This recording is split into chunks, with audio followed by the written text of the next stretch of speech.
चारों वेदों का सार क्या है? क्या सिखाते हैं वेद हमें, पता है? चलिए जानते हैं। सबसे पहले शुरुआत में हमने ऋग्वेद से करी थी।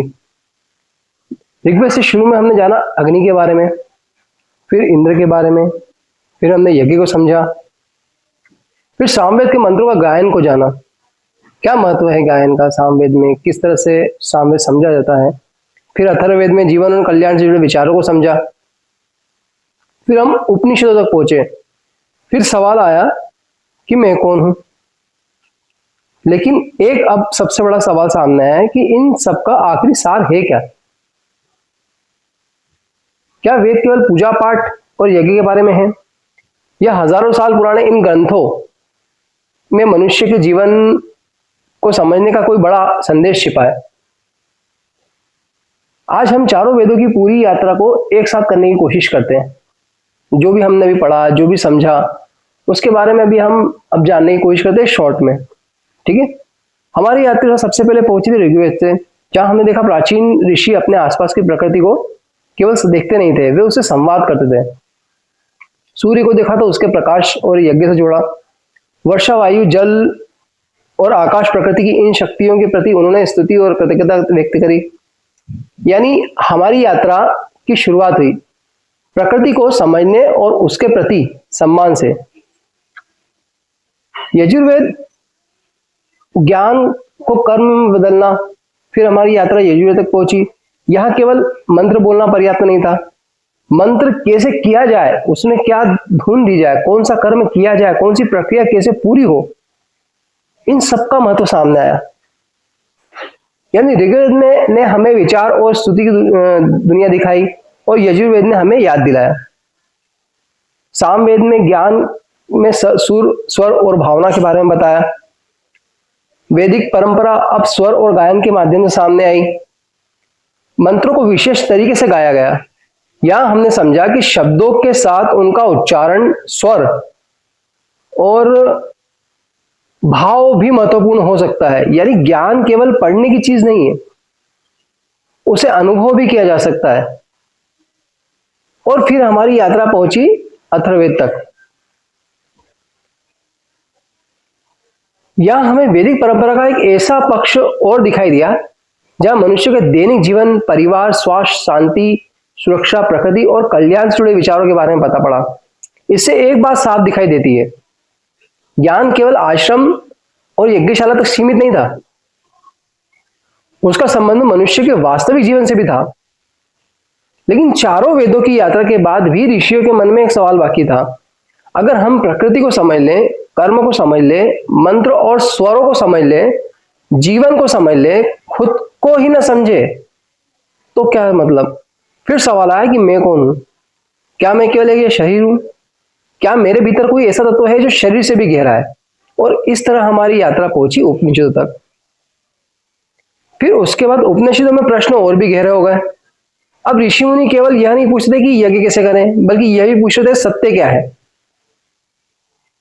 आत्मा क्या है, ब्रह्म क्या है, और मनुष्य अपने भीतर के सत्य को कैसे समझ सकता है।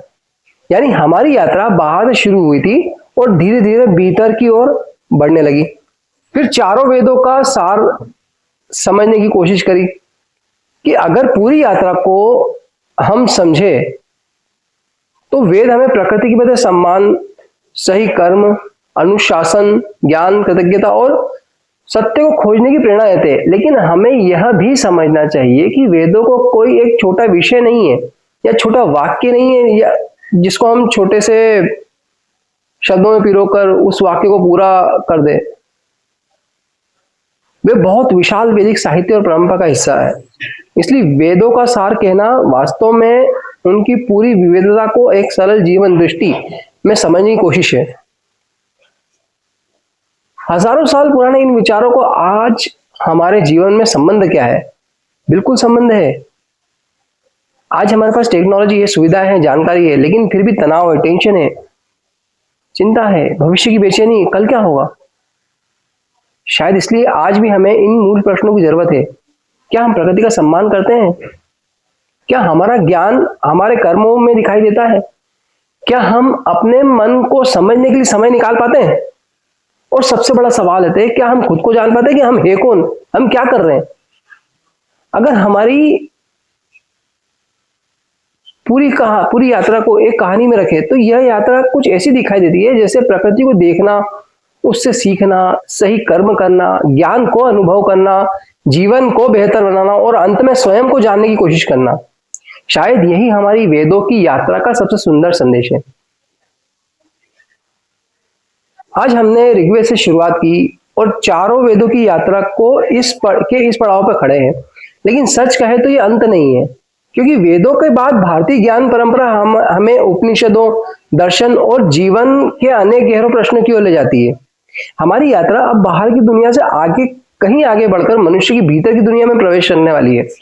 तो इस टॉपिक को थोड़ा समझिएगा, वेदों के सार को समझिएगा। अब हम इस टॉपिक में वापस डीपली जा रहे हैं। अभी तक मैंने आपको वो शॉर्ट में बताया कि वेदों का सार क्या है, क्योंकि अभी तक जैसे बच्चे बोलते थे कि वेद क्या है, ऋग्वेद क्या है, वेदों के बारे में जानना कि 4 वेद ही होते, लेकिन 4 वेद होते कौन से, उनका सार क्या है, ऋग्वेद में क्या है, अथर्ववेद में क्या है, सामवेद में क्या है, इनके बारे में लोग अगर मैं पूछूं या मैं भी बताऊं डीपली तो कोई भी नहीं बता पाता है। क्योंकि क्या होता है, अगर नॉर्मल कोई वेद पढ़ते भी है तो उसके अंदर वेद आते हैं पहले संस्कृत के श्लोकों में, फिर उनके बाद उनका सार होता है, उसके बारे में उनको बताया था कि ये संस्कृत में लिखा है, फिर उसका सार आता है। तो कई बार है ना, नॉर्मल व्यक्ति अगर पढ़ने की कोशिश करता है तो बहुत मुश्किल से पढ़ पाता है।